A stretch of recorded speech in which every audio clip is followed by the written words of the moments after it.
ክብር ለእግዚአብሔር ይሁን። በዚህ ቦታ ላይ ተገኝቼ ሰኔ 14 እና 16 ነበር በውሃ የሚጸለይበት ጊዜ አይደል እና የእህቴ ልጅ ሰይጣን ወስዶብኛልና ብዬ በጣም ፎቶን ይዤ መጥቼ እዚህ ተጸልዩልኝ ነበርና ከታክሲ ላይ አወርዳለሁ ከታክሲ ላይ አወርደዋለሁ። አሜን አሜን።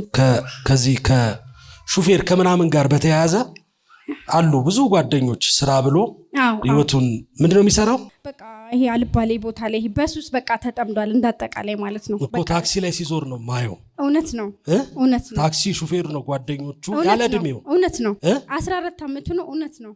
ታክሲዎች ላይ ነው የሚውለው። ወያላ ነኝ ይላል እንትን ነው ምናምን ይላል። ግን ሁሌ እኮ ከታክሲ ላይ አወርደዋለሁ። አሜን ውሃውን ይዤ ሄጄ ማለት እግዚአብሔር መልካም ነውና ልክ ከዚህ ወጥቼ ሲሄድ 4 ኪሎ አደባባይ ላይ ቆሜ ማለት ነው ውሃውን ከፍቼ 5 ኪሎ አካባቢ ነው ያለው ከጎዳና ልጆች ጋር ተብያለሁ። ሄጄ ማይቻለሁና እግዚአብሔር ታማኝ ነው ያደርጋል። ስለዚህ ዛሬ ይሄንን ውሃ እኔ እረጫለሁ። ልጁ ካለበት ቦታ ይመጣል። ይሄ ውሃ አይደለም ያንተ የክርስቶስ ዛሬም ትኩስ የሆነው ደም ነው ብዬ ውሃውን ረጨውት ማለት ነው አደባባይ ላይ ሆኜ ማለት ነው ስወድ አለበት ቦታ። ከዛ እሁድ ነው ይሄ የሆነው።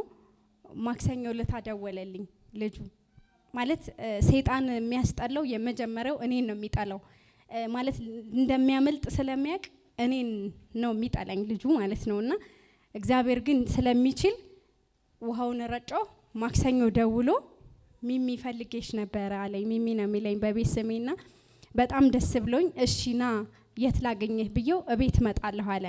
ቤት መጣ። ልብሴን ፈልጌ ነው ጠቅልዬ ልወጣ ላይ ማለት ነውና አብሯት የመጣው ሴት የጓደኛዬ እናት ናት፣ ክርስቲያን ናት አለና ከዛ ሲመጣ እሺ ልብስን እሰጥሃለሁ ግን እንዴት ነው ምናምን ሳየው ማለት በጣም በተቀየረ ሁኔታ ነው ያለው።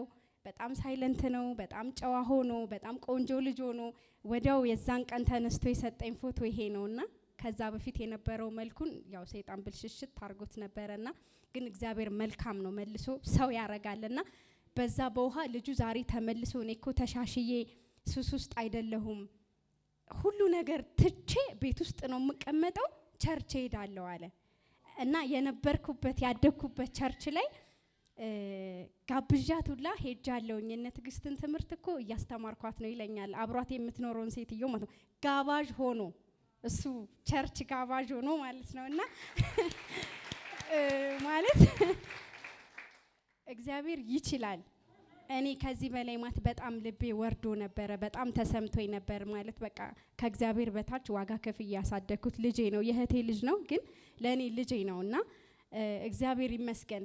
ጌታ ተናግሯት የወለደችው ልጅ ነው። ድጋሚም ተናገር ያለው በባለፈውም ብዬ ነበርና እንዴት እግዚአብሔር ሆይ ሰይጣን ይቀማኛል በፍጹም በቃ ወጣቶችን ማየት አለበት ብዬ በጣም በእግዚአብሔር ፊት አለቅስ ነበርና ዛሬ ልጁ ተመልሶ ከክርስቲያን ጋር እግዚአብሔር ሰይጣን አስወጥቶ ወደ ሰይጣን ሲወስደው ግን እግዚአብሔር ወስዶ ያላተመው ከእግዚአብሔር ሰው ጋር ነበርና እኔን ሲያስጠላው ና ልጄ አንተ እሷን ጠላህ አይደለ ቆይኔ ያጣብቃለሁ እዛኛው ጋር ብሎ አያይዞት ዛሬ እግዚአብሔር የተመሰገነ ይሁን፣ ክብር ለሱ ይሁን። በቃ እኔ እሁድ ዕለት እዚህ ዓርብ ዕለትም እዚህ ነበርኩኝ፣ እሁድ ዕለትም እዚህ ነበርኩ በውሃ የተጸለየለትና የዛን ጊዜ ነው የመጨረሻ ቀን ሄጄ ውሃውን የረጨውት ማለት ነው። ልጄን ካለበት ታመጣለህ በቃ ትተፋለህ ብዬ ነው ውሃውን የረጨውት አደባባይ ላይ ቆሜ ማለት ነው 4 ኪሎ ጋርና እግዚአብሔር ይችላል።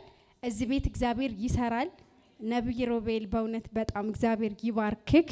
በጣም እንወድሃለን። አብዝቶ አብዝቶ ይባርክ፣ ጸጋውን ይደርብልህ። ክብር ለእግዚአብሔር ይሁን።